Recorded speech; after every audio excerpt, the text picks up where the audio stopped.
और बड़ी खबर आपको बता दें, उत्तर प्रदेश की सियासत से जुड़ी इस वक्त की सबसे बड़ी खबर, भाजपा के एक और विधायक मुकेश वर्मा ने इस्तीफा दे दिया है। और शिकोहाबाद से विधायक मुकेश वर्मा ने इस्तीफा दिया, ये जानकारी मिल रही है। भाजपा की प्राथमिक सदस्यता से उन्होंने इस्तीफा दिया है।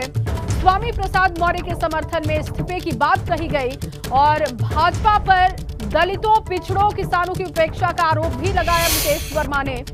तो लगातार एक के बाद एक भाजपा के नेताओं का इस्तीफा हो रहा है और इसी कड़ी में शिकोहाबाद से विधायक हैं मुकेश वर्मा, जिन्होंने इस्तीफा दे दिया है। साथ ही साथ भाजपा पर दलितों, पिछड़ों, किसानों की उपेक्षा का आरोप लगाया है।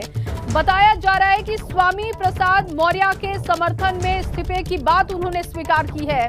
तो भाजपा के एक और विधायक मुकेश वर्मा का इस्तीफा हो चुका है। लेटर भी आपको दिखा रहे हैं। लगातार शिकोहाबाद से देखिए जो नाराजगी सामने आ रही थी, उसके बाद ये इस्तीफा हुआ है और बताया जा रहा है कि स्वामी प्रसाद मौर्य के समर्थन में ये इस्तीफा हुआ है। इससे पहले भी अब तक कई विधायक जो कि पार्टी से इस्तीफा दे चुके हैं। स्वामी प्रसाद मौर्य ने इसकी शुरुआत की थी और उसके बाद कैबिनेट मिनिस्टर दारा सिंह चौहान और उनके साथ साथ कई नेताओं ने पार्टी से इस्तीफा दिया। और अब जानकारी मिल रही है, ये तीन हम देखिए आपको लेटर दिखा रहे हैं। पहले स्वामी प्रसाद मौर्य का इस्तीफा हुआ मंत्री पद से और इसके बाद दारा सिंह चौहान ने भी अपना रिजाइन लेटर भेजा और आज मुकेश वर्मा भाजपा से इस्तीफा दे चुके हैं। तो स्वामी प्रसाद मौर्य ने इसकी शुरुआत की थी और इसके बाद एक के बाद एक विकेट डाउन होने लगे और अब तक कई भाजपा के नेता इस्तीफा दे चुके हैं। बताया जा रहा है कि मुकेश वर्मा का इस्तीफा भी स्वामी प्रसाद मौर्य के समर्थन में हुआ है। शिकोहाबाद से मुकेश वर्मा विधायक हैं और इन्होंने इस्तीफे के साथ साथ पार्टी पर दलितों, पिछड़ों, किसानों की उपेक्षा का आरोप लगाया है। यही आरोप स्वामी प्रसाद मौर्य भी लगा चुके हैं, यही आरोप दारा सिंह चौहान भी लगा चुके हैं। 11 जनवरी को स्वामी प्रसाद मौर्य ने इस्तीफा दिया, इसके बाद कल दारा सिंह चौहान ने इस्तीफा दिया और आज मुकेश वर्मा इस्तीफा दे चुके हैं। तो 11, 12 और 13 जनवरी ये तीन इस्तीफे, बड़े इस्तीफे आप कह सकते हैं। और 14 जनवरी को बड़ी तस्वीर दिख सकती है, बहुत कुछ बदल सकता है। समाजवादी पार्टी की तरफ से ये संकेत पहले दिए जा चुके हैं और लगातार स्वामी प्रसाद मौर्य भी इस बात का जिक्र कर रहे थे। और देखिए 13 जनवरी आज है, 13 जनवरी को मुकेश वर्मा का इस्तीफा हो चुका है, जो कि शिकोहाबाद से बीजेपी के विधायक थे। अब इस्तीफा ये दे चुके हैं। भाजपा के एक और विधायक मुकेश वर्मा का इस्तीफा हुआ और भाजपा पर इन्होंने दलितों, पिछड़ों, किसानों की उपेक्षा का आरोप लगाया है। तो स्वामी प्रसाद मौर्य, दारा सिंह चौहान, इसके साथ कई और नेताओं ने इस्तीफा दिया है। अनुभव मेरे सहयोगी जुड़ चुके हैं। अनुभव, मुकेश वर्मा का इस्तीफा कितना बड़ा झटका ये बीजेपी के लिए? अनुभव, क्या आपको आवाज मिल रही है? हमने तो अपने दर्शकों को कल ही खबर बताई कि जी देखिए बिल्कुल बीजेपी को तो झटके पे झटके ही लगेंगे। केवल मुकेश वर्मा ही नहीं है, ब्रजेश प्रजापति ने शुरुआत की, रोशन लाल ने शुरुआत की, इसके अलावा आप देखिए भगवती सागर ने शुरुआत की। वो सिलसिला जारी है। मुकेश वर्मा यहाँ पर मौजूद है और अभी बात कर रहे हैं मीडिया से, लेकिन आप देखिए कि वो शिकोहाबाद से विधायक है। आप कह रहे हैं कि भैया यहाँ दलितों का अपमान है, पिछड़ों का अपमान हो रहा था, काम नहीं हो रहा था और इसीलिए वो देखिए उन्होंने आज रिजाइन कर दिया है मुकेश जी ने। और तमाम सारे उनके जो समर्थक हैं वो यहाँ पहुँचे हुए हैं। लेकिन एबीपी गंगा ने कल ही अपने दर्शकों को खबर दी है कि बीजेपी के एक पूर्व राज्यसभा सदस्य हैं, स्वामी प्रसाद मौर्य के बेहद करीबी हैं, वो भी आज या कल में बीजेपी ज्वाइन कर लेंगे। 14 तारीख की तारीख खुद स्वामी प्रसाद मौर्य ने ट्वीट करके दी है कि इसी दिन वो समाज का हित होगा, शोषितों का हित होगा, अल्पसंख्यकों का हित होगा, गरीबों का हित होगा। और उसी आस में दिन पे दिन हम लोग लगे रहे कि आज नहीं तो कल इन विचारों का कल्याण होगा। लेकिन जब आचार संहिता लग गई, उसके बावजूद भी वो हमें धोखा देते रहे, हमें गुमराह करते रहे कि हम लोग शोषितों का भी। धोखा किसने किया? धोखा किसने किया? पूरी पार्टी के लोगों ने। पूरी एक भाई मुख्यमंत्री की जिम्मेदारी हो, राष्ट्रीय अध्यक्ष की जिम्मेदारी तो है ही। 23 करोड़ लोगों की जिम्मेदारी है तो माननीय मुख्यमंत्री जी की है ना। तो ये बावा नहीं बवाल है। शिकायत नहीं की कभी मुख्यमंत्री? कई बार लिखित में शिकायत की, कई बार मौखिक रूप से शिकायत की। हमने विधानसभा में 400 से ज्यादा क्वेश्चन रखे हैं, चाहे वो क्वेश्चन तारांकित रखे हैं, 311 में रखे हैं, नियम 51 में रखे हैं। हर तरह से हमने हर बार जब भी विधानसभा चली याचिका के माध्यम से रखे, लेकिन सारी चीजों पर ये लोग पलीता लगाते रहे। नाराजगी मुख्यमंत्री कहीं भी ओबीसी का हित न हो जाए, कहीं भी पिछड़ों का, दलितों का, शोषितों का, गरीबों का कहीं हित न हो जाए, इसमें ये सारे लोग जिम्मेदार अकेला कौन है? रेस्पॉन्सिबल कौन है? जिम्मेदार कौन है? भारतीय जनता पार्टी जिम्मेदार है। कहाँ जाएंगे आप? जहाँ माननीय मुख्यमंत्री मौर्य जी जाएंगे, राय प्रसाद मौर्य जी के साथ। जहाँ 23 करोड़ देशवासी, 23 करोड़ वोटर्स ऐसे मेरे पिता तुल्य बुजुर्गों के चरणों में जहाँ प्रणाम होगी वहाँ चले। समाजवादी पार्टी जहाँ मौर्य जी जाएंगे। मौर्य जी पे आप और भी हैं क्या आपके साथ? और विधायक हैं क्या संपर्क? अभी बहुत विधायक हैं। देखिए ये मुकेश वर्मा जो कि इस्तीफा दे चुके हैं। और अनुभव देखिए, ये तो साफ संकेत है, अभी 100 ये है। विधायक है हमारे पास, 100 विधायक। ये 5 साल बाद ही नाराजगी समझ में आई। मैं आपको बताना चाहता हूँ प्रभु, आपके पैरों में प्रणाम करके बताना चाहता हूँ, आपको अपने दिल में बिठा के बताना चाहता हूँ, आपको अपना भाई समझ के बताना चाहता हूँ कि संवैधानिक व्यवस्थाओं के कारण संविधान कहता है कि आप जहां हैं आज नहीं सुनी जाएगी, कल सुनी जाएगी, कल नहीं सुनी जाएगी, परसों सुनी जाएगी। हम लोग बार बार ये समझते रहे कि भाई आज हमारी बात नहीं सुनी गई है तो कल सुनी जाएगी, कल नहीं सुनी गई है परसों सुनी जाएगी। जब आचार संहिता किसको पत्र लिखा कि नहीं सुना जा रहा है? माननीय मुख्यमंत्री जी को पत्र लिखा, माननीय शिक्षा मंत्री जी को पत्र लिखा, माननीय राष्ट्रीय अध्यक्ष जी को पत्र लिखा, प्रदेश अध्यक्ष जी को पत्र लिखा कि यहाँ पर शोषितों का हित हो रहा है। अरे प्रभु, आपके पैरों में प्रणाम करके यही तो बताना चाह रहा हूँ कि संवैधानिक प्रक्रियाएं हैं। हमें मालूम था कि अंतिम दिन तक ये काम कर सकते हैं। अच्छा ये बताइए कि पता चल गया असल वजह क्या है? इतने सारे लोग जो छोड़ के गए हैं, असल वजह क्या है? किससे नाराजगी रही? नाराजगी किसका? अफसरशाही हावी रही, विधायकों की नहीं सुनी गई इस सरकार में। मैं आपको बताना चाह रहा हूँ, जहाँ शोषितों का हित हो, पीड़ितों का हित हो, पिछड़ों का हित हो, अल्पसंख्यक का हित हो, बेरोजगारों का हित हो, 23 करोड़ उत्तर प्रदेश के देशवासियों का हित हो, वहाँ रहना नहीं चाहिए। ये मैं बता, वजह क्या रही? अफसरशाही ज्यादा हावी रही या आप कह नहीं रहे खुल के कुछ? सब कुछ हावी रहा, केवल अपना पेट भरना ही उनके ब्लड में रहा। उन्होंने केवल अपना पेट भरा, अपने लोगों का पेट भरा, उन गरीबों का पेट नहीं भरा। मैं 23 करोड़ जनता से कहना चाहता हूँ, अपने बहन भाइयों से कहना चाहता हूँ कि आप लोगों ने पूरी तन्मयता के साथ, पूरी ईमानदारी के साथ 2017 में इतना वोट दिया था और ये भरोसा किया था कि भारतीय जनता पार्टी हम लोगों के काम करेगी, लेकिन भारतीय जनता पार्टी ने किसी आदमी का काम ना, हमें तो बुला के टिकट दे रहे हैं। ऐसी सूचना थी आपको क्या कि आपका टिकट कट रहा है? क्योंकि बीजेपी के लोग यही कह रहे हैं कि जिनके टिकट हम काट रहे हैं वही लोग जा रहे हैं। हमें तो बुला के टिकट दे रहे हैं, 2017 में भी बुला के टिकट दिया था सर। बिल्कुल, सिकोहाबाद से बीजेपी के विधायक हैं और अब नाराजगी खैर जता रहे हैं। हमने तो पूछा कि भाई 5 साल बाद क्यों आपको याद आया, तो उन्होंने कहा कि भाई हमें पता था संवैधानिक क्या तैयारी है, क्या हो सकता है। हम तो बार बार लिख रहे थे, मुख्यमंत्री को लिख रहे थे, अधिकारियों को लिख रहे थे, पार्टी के बड़े लोगों को लिख रहे थे, लेकिन जब कहीं सुनवाई नहीं हुई और जब आचार संहिता लग गई तब हमें लगा कि भाई जनता ने हमको चुना है, अब दूसरी विधानसभा का चयन होगा, तो उससे पहले हमने इसीलिए बिल्कुल। और अनुभव बहुत साफ संकेत है कि मुकेश वर्मा भी समाजवादी पार्टी को ज्वाइन कर सकते हैं, क्योंकि उन्होंने कहा कि स्वामी प्रसाद मौर्य जहां जाएंगे वहां मैं जाऊंगा। तो कल तो खिचड़ी की दावत है। अखिलेश यादव पहले ही तस्वीर साझा कर चुके हैं। स्वामी प्रसाद मौर्य से सवाल जब करते हैं तो वो मुस्कुराते हैं, यानी कि साफ संकेत है कि ये जो तमाम इस्तीफे हो रहे हैं, अब अगला कदम समाजवादी पार्टी का रुख। देखिए, कल की जो ज्वाइनिंग है वो तो स्वामी प्रसाद मौर्य ने खुद ट्वीट किया है। और सबसे महत्वपूर्ण बात मैं अपने दर्शकों को अगर बताऊं, स्वामी प्रसाद मौर्य ने 2 दिन पहले कैबिनेट से इस्तीफा दिया, लेकिन उनके जो ट्वीट हैं उसको यूपी कैबिनेट का जो ट्विटर हैंडल है वो अभी भी रिट्वीट कर रहा है जी। तो उन्होंने जब ये कल ट्वीट किया कि मैं 14 तारीख को समाजवादी पार्टी ज्वाइन करूंगा, उसको भी यूपी कैबिनेट ने रिट्वीट किया है।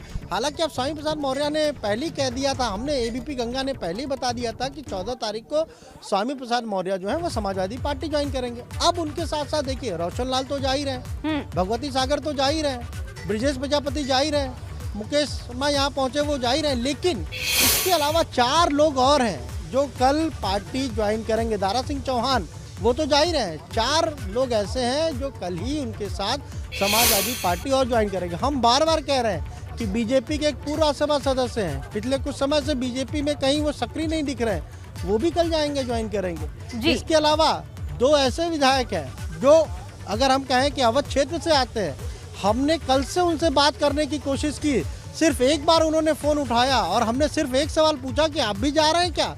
उन्होंने 1-2 बातें बहाना बनाया और उसके बाद से वो फोन पर आ नहीं रहे।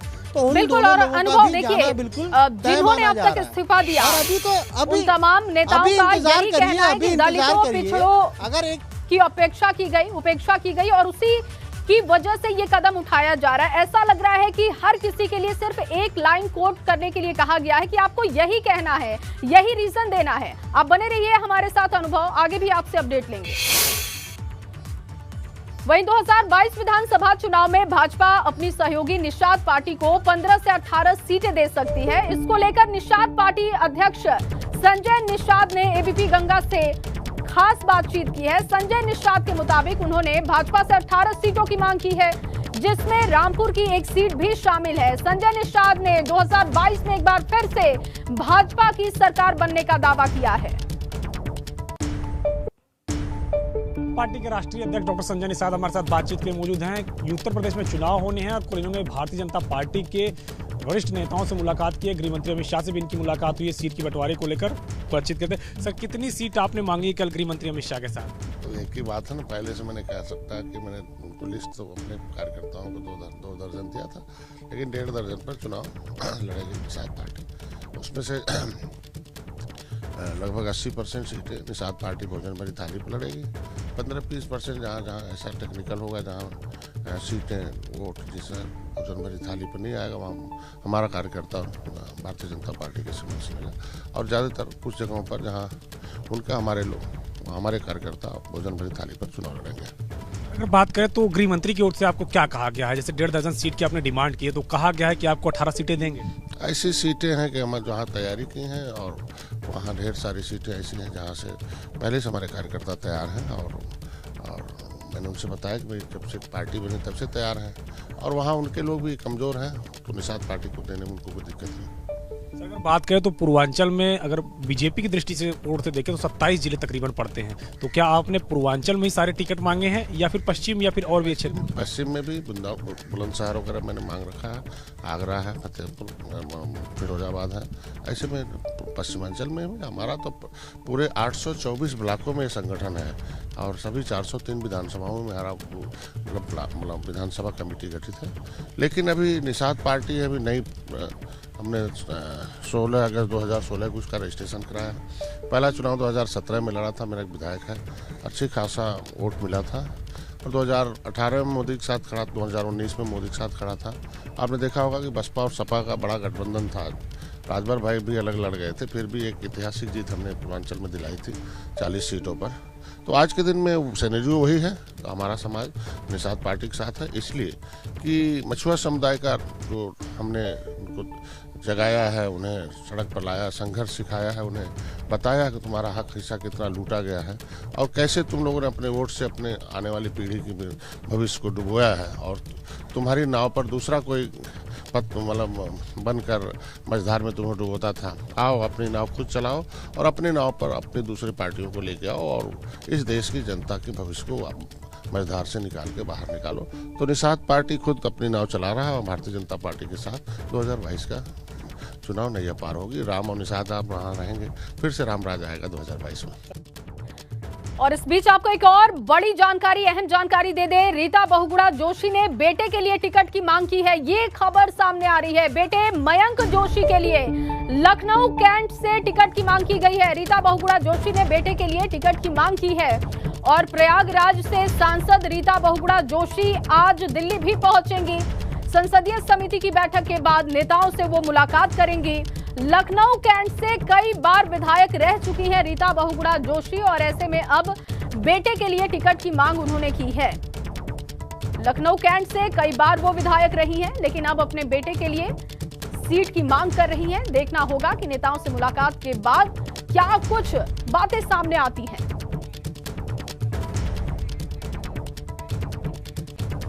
और इसी खबर पर ज्यादा जानकारी के साथ अनुभव हमारे साथ लगातार बने हुए हैं, क्योंकि एक के बाद एक इस्तीफों का दौर हम देख रहे हैं। और इस बीच अनुभव, बेहद अहम खबर मिल रही है कि रीता बहुगुणा जोशी ने अपने बेटे के लिए टिकट की मांग की है। क्या अपडेट आपके पास इस खबर को लेकर? देखिए, बिल्कुल 2019 में जब रीता बहुगुणा जोशी ने लोकसभा का चुनाव लड़ा तो कैंट की सीट छोड़ी थी और उसके बाद से उनके जो बेटे हैं मयंक जोशी, उनके लिए वो टिकट मांग रही थी। हालांकि जब 2019 में उपचुनाव हुए विधानसभा के, तब बीजेपी ने वहां पर सुरेश तिवारी को अपना उम्मीदवार बनाया। वो पूर्व विधायक थे सुरेश तिवारी, उनको उम्मीदवार बनाया। मयंक को फिर मौका नहीं मिला। लेकिन अब 2022 के विधानसभा चुनाव है और देखिए, केवल आप कहिए कि रीता बहुगुणा जोशी टिकट मांग रही नहीं, बीजेपी में ऐसे बड़े कद्दावर नेता हैं जो अपने परिवार के लिए, अपने बच्चों के लिए टिकट मांग रहे हैं। और रीता बहुगुणा जोशी की भी कोशिश है कि मयंक को टिकट मिले। क्यों? क्योंकि मयंक जोशी लगातार पिछले 3 वर्षों से कैंट विधानसभा में, क्योंकि रीता बहुगुणा जोशी वहां से चुनाव जीती थी, विधायक थी, तो वहां पर वो काम कर रहे हैं। और अभी हाल ही में ये जो आपने देखा, जहाँ बीजेपी के तमाम नेता गए, परशुराम जी की जो मूर्ति लगाई गई, वो सारा आयोजन अगर किसी ने कराया तो मयंक जोशी ने कराया है। और रीता बहुगुणा जोशी, आप देखिए, उत्तर प्रदेश की जो बीजेपी की मैनिफेस्टो कमेटी, उसकी मेंबर भी हैं। तो आज वो दिल्ली में है, वहां पर भी कोई बैठक है।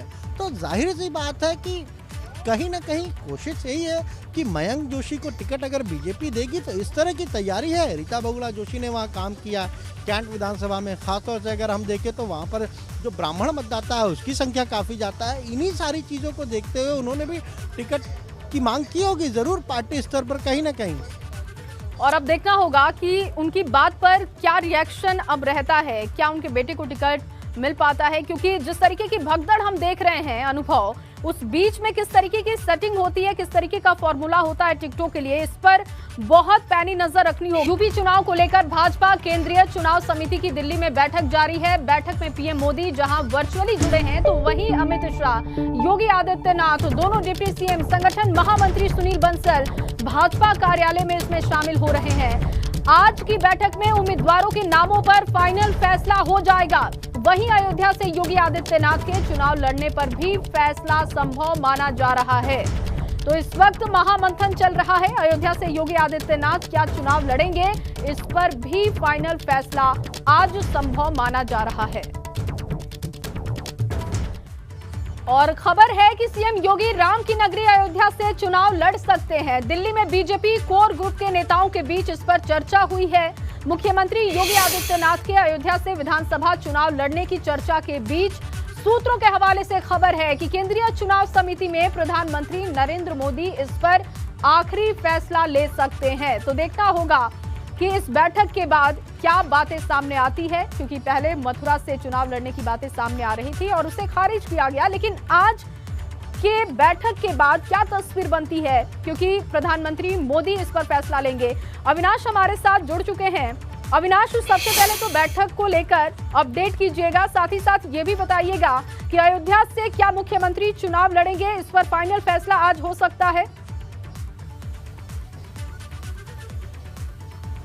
जी देखिए जय, अगर बात करें तो अभी ये बैठक चल रही है। 10 बजे से ये बैठक की शुरुआत हुई थी। 1.5 घंटे हो चुके हैं इस बैठक को, और जो तकरीबन अभी जो चुनाव समिति के सदस्य हैं उनके बीच में मंथन चल रहा है कि कौन उम्मीदवार कहां से चुनाव लड़ेगा, क्योंकि बीजेपी ने अपने ऑलमोस्ट 300 कैंडिडेट के नाम को स्क्रूटनी कर लिया और 170 कैंडिडेट के नाम को फाइनल कर लिया है। और अभी केंद्रीय चुनाव समिति की बैठक चल रही है। इसके बाद संसदीय बोर्ड की बैठक होगी, जिसमें फिर अंतिम मुहर लगा दी जाएगी।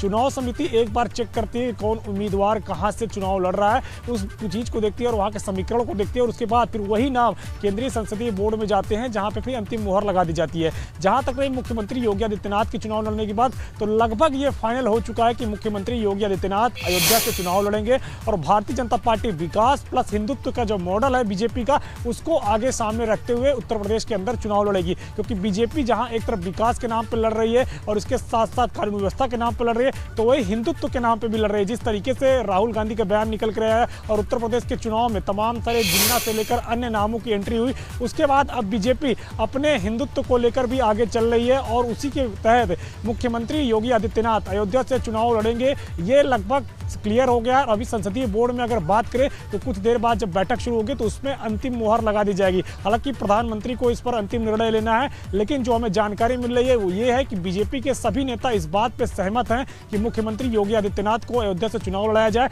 इससे न सिर्फ बीजेपी के विकास को आगे प्राथमिकता मिलेगी, बल्कि जो बीजेपी का एक हिंदुत्व का मॉडल है उसको भी आगे रखने में कहीं ना कहीं आसानी होगी। क्योंकि बीजेपी अयोध्या के अंदर इतना बड़ा रीडेवलपमेंट कर रही है, खासतौर से अगर बात करें तो अयोध्या को एक बड़ा विकास का स्वरूप पेश कर रही है भारतीय जनता पार्टी, और इसके साथ साथ दुनिया का सबसे बड़ा धार्मिक केंद्र बनाने की योजना है बीजेपी की। और इसी कड़ी में अगर बात करें तो मुख्यमंत्री योगी आदित्यनाथ जब वहां से चुनाव लड़ेंगे तो एक बड़ा मैसेज जाएगा न सिर्फ भारत के अंदर बल्कि दुनिया में भी, और इससे बीजेपी को फायदा भी होगा। इसीलिए बीजेपी अब ये पूरी तरीके से तय कर चुकी है कि मुख्यमंत्री को वहीं से चुनाव लड़ाया जाए, मुख्यमंत्री अयोध्या से उम्मीदवार बने, जिससे कि पूरे उत्तर प्रदेश में एक मोमेंटम क्रिएट किया जा सके और चुनाव जीता जा सके। हालांकि अभी बैठक चल रही है केंद्रीय चुनाव समिति की, तमाम सारे उम्मीदवारों के नाम को देखा जा रहा है और अभी कुछ देर के बाद संसदीय बोर्ड की बैठक होगी जिसमें सभी उम्मीदवारों के नाम पर मुहर लगाई जाएगी। तो ये बीजेपी की अभी बैठक महत्वपूर्ण चल रही है और कुछ देर के बाद जब अगर बात करें संसदीय बोर्ड की बैठक होगी तो उसमें अंतिम मुहर लगा दी जाएगी। बहुत शुक्रिया अविनाश आपका तमाम जानकारी के लिए। आप नजर बना के रखिए, आगे भी आपसे अपडेट लेंगे। एक और बड़ी जानकारी आपको दे दे, कांग्रेस छोड़कर बसपा में शामिल हुए सलमान सईद, बसपा ने चरथावल विधानसभा सीट से उन्हें उम्मीदवार भी बना दिया। लोकदल छोड़कर बसपा में नौमान मसूद आए हैं और गंगोह विधानसभा सीट से बसपा ने उन्हें अपना प्रत्याशी बनाया है। मायावती ने ट्वीट करके इस बात की जानकारी दी है। तो दल बदल की राजनीति लगातार हावी है और इसी कड़ी में बसपा में जो लोग शामिल हुए उसकी जानकारी दी गई है मायावती की तरफ से। उनका ट्वीट हम आपको दिखा रहे हैं। मुजफ्फरनगर जिले के यूपी के पूर्व गृह मंत्री रहे श्री सईदुज्जमा के बेटे श्री सलमान सईद ने कल दिनांक 12 जनवरी को बीएसपी प्रमुख से देर रात मुलाकात की। कांग्रेस छोड़कर बहुजन समाज पार्टी में शामिल हुए सईद को बीएसपी ने चरथावल विधानसभा सीट से अपना उम्मीदवार भी बनाया है। इसके साथ साथ मायावती ने जानकारी दी है कि इनके साथ ही सहारनपुर जिले के पूर्व केंद्रीय मंत्री श्री रशीद मसूद के भतीजे व इमरान मसूद के सगे भाई नौमान मसूद भी कल लोकदल छोड़कर बहुजन समाज पार्टी में शामिल हो गए। बीएसपी प्रमुख ने इनको गंगोह विधानसभा सीट से अपनी पार्टी का उम्मीदवार बनाया है।